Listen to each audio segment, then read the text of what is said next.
Eu, sinceramente, tenho minhas dúvidas. Não sei bem se era agosto ou setembro.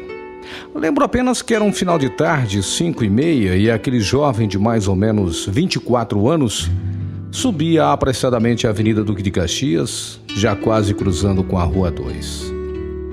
Naquele pedaço de quarteirão, de um lado o escritório do Paulo Barbieri, a casa Barbieri mais acima. Do outro lado da rua, o dentista Mário Opsi, com um corcel que, embora surrado, lhe aguentou por muitos e muitos anos. Na Duque de Caxias ainda, um pouco acima da casa e do consultório do Mário Opsi, a casa do Genaro Granata.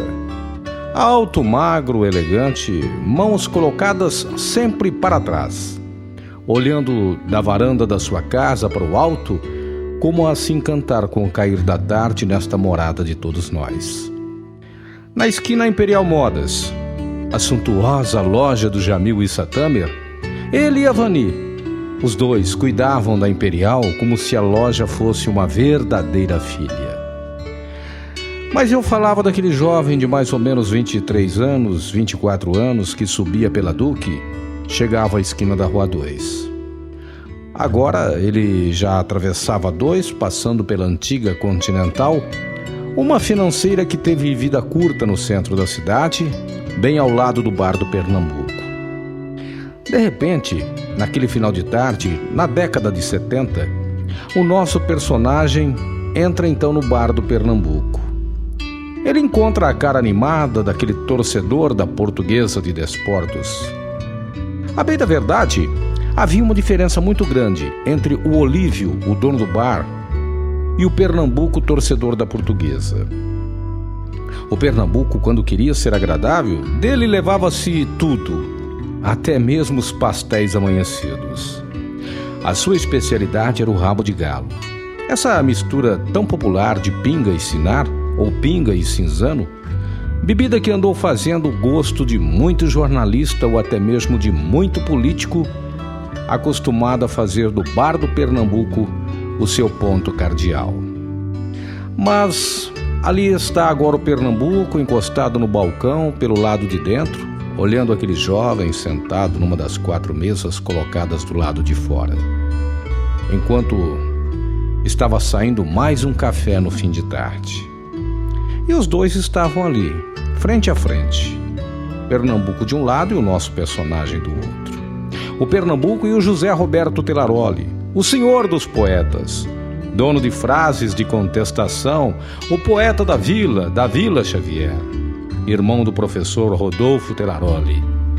O Pernambuco então olhava o Zé Roberto Telaroli, mas sabia no seu consciente que não era hora de conversar, pois o gênio que a gente se refere era o Zé Roberto Telaroli, e o gênio então estava a pensar, e pensar muito. Mas, desta feita, levado pela sua sabedoria, o Pernambuco preferiu apanhar o cálice, despejou uma dose de cachaça e de cinzano, o suficiente para dar tintura bem escura à bebida, encaminhando-se diretamente ao Zé. Mais tarde, o Pernambuco pôde contar aos frequentadores do bar que o Zé Roberto Telaroli estava terminando ali a música que fizera em homenagem à vila que ele tanto amava.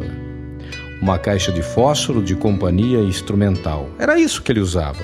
Apanhava a caixa e fazia desta caixa de fósforo uma verdadeira orquestra, um grupo musical.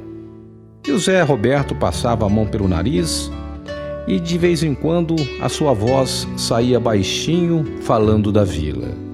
E saía mais ou menos assim, em versos apropriados do poeta. Vila, onde estão suas pastoras? Oi, vila, onde estão seus tamborins?